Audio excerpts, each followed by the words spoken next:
Alright folks, this is Mike with M&M Precision Painting. Today we're going to do part 2 in a series, how to paint corners different colors. Today we're going to be doing outside corners, going to show you how to get laser straight lines on those. And we're using the caulking method today, so for that, stay tuned and here we go.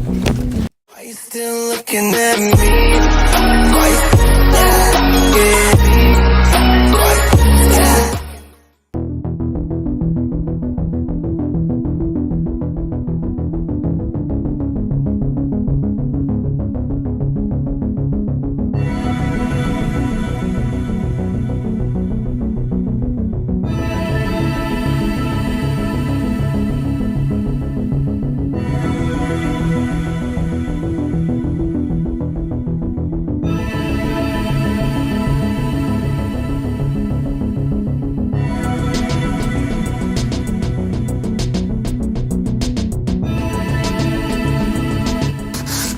Alright guys, what I'm doing here, using 120 grit sand and block. Again, this wall's really textured.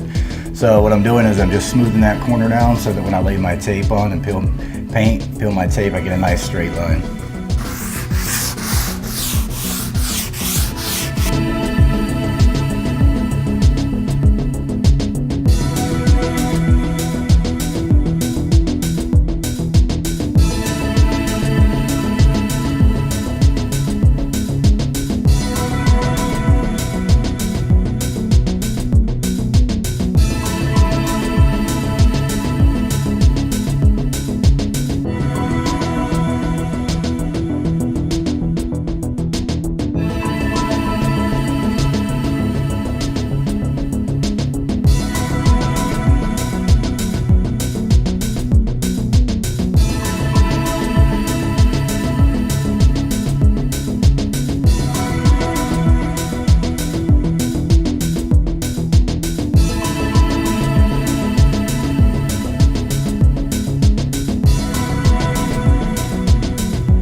looking at me?